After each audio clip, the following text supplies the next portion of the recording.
Hello everyone.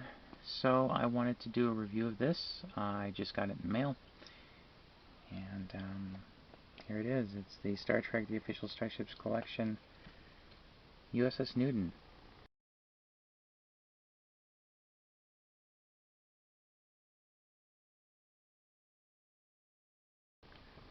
And Kelvin timeline, ship length 350 meters, crew 250, max speed warp 9.2, which is shocking. For a Kirk era ship, because the original Enterprise, which I think was the fastest ship in the fleet, its max emergency speed was warp 8, old scale. And so yeah, it's kind of surprising that this random ship can outclass the original Enterprise, but it is the J.J. Abrams version of Star Trek, so everything is pretty much upside down and topsy-turvy, and doesn't make a whole lot of sense. You don't really watch these reviews to see the book. They have some decent images in here. And you can see various... This ship was apparently, and that's the big close-up you get of it in the movie.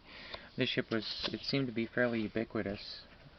There was plenty of them stationed around there. And here's one thing about Eaglemoss. There's a lot of filler in these little books. They seem to want to make at least 10 pages or something, or 12 pages. No, this one's 18 pages. Very little about the actual ship itself. It would have been nice if they went into the function of the ship in the movies. Why does it have dual secondary hulls? Is it for redundancy? Is this ship a carrier? Starfleet has never seemed like an organization that had fighter craft, even though I know they did. That they used them in the Dominion War. But yeah, so this image back here, when the movie came out, some of these images were released, and these were some of the images they used as kind of a proof of concept for the various ships.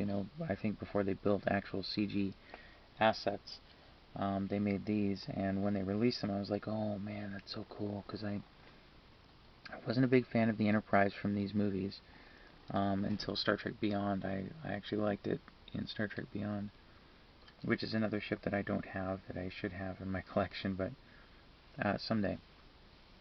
But anyway, I was really more interested in the Kelvin type starship, and these are all derivatives of that. So yeah, I was really interested in this one and the Armstrong, and I actually bought the Armstrong, and I'm waiting for it to get shipped to me. This is a neat little feature. I like this. You have the lights there that would illuminate the registry. I think that's pretty cool. A closer look at this baby.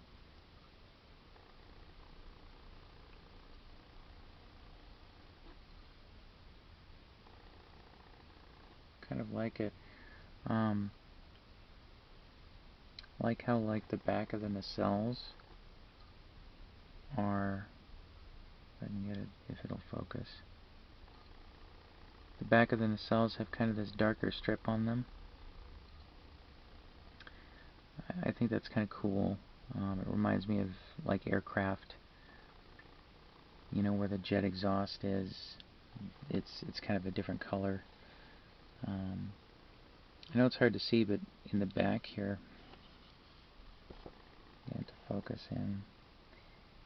At the back of the nacelles, there is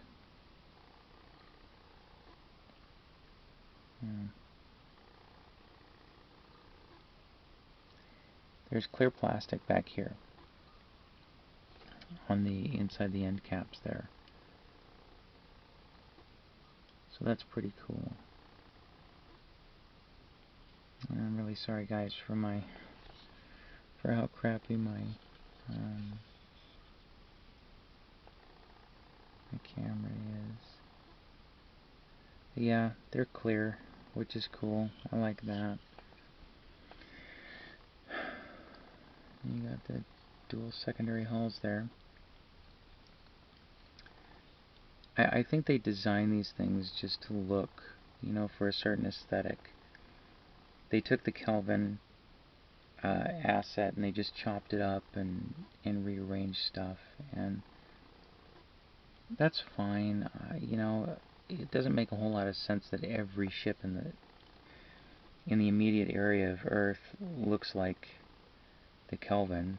You know, it looks like it was clearly a cost-saving measure, but that's been the case throughout most of Star Trek, so I can't really complain too much.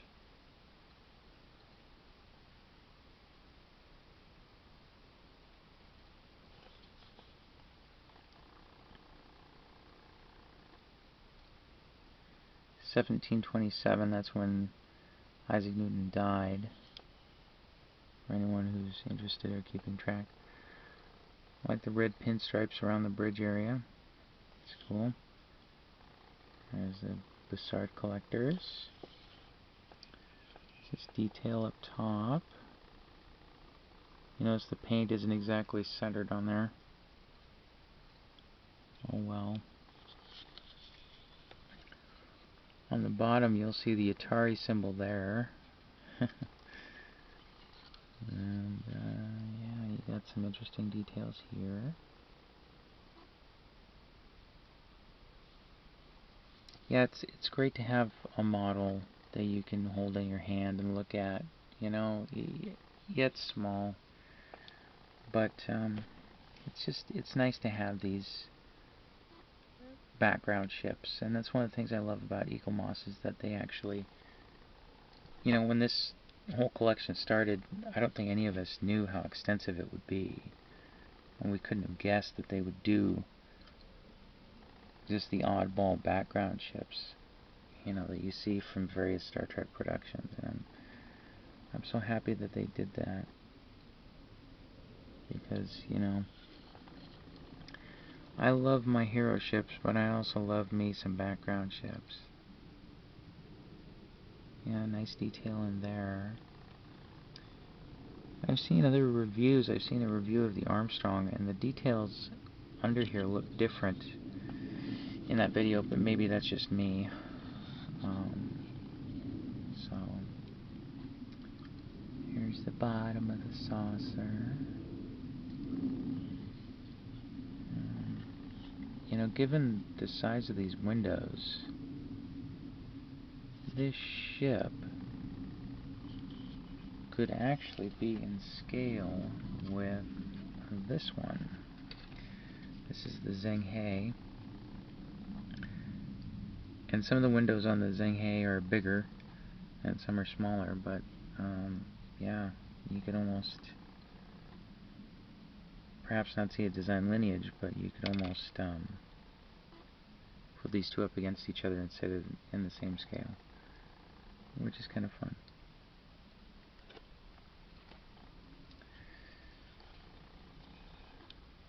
And yes, I will be reviewing the Zheng-He, and yeah, you'll get to see that. Let's get it from a straight back perspective.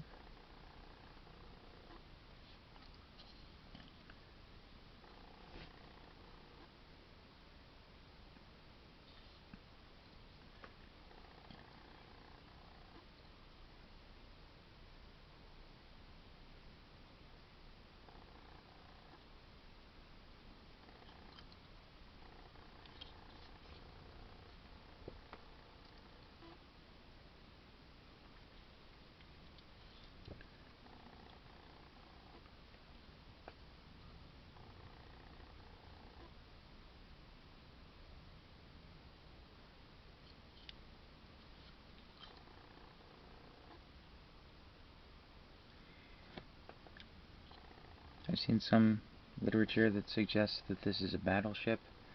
I've seen some which suggest that it's a carrier, but no one really knows for sure.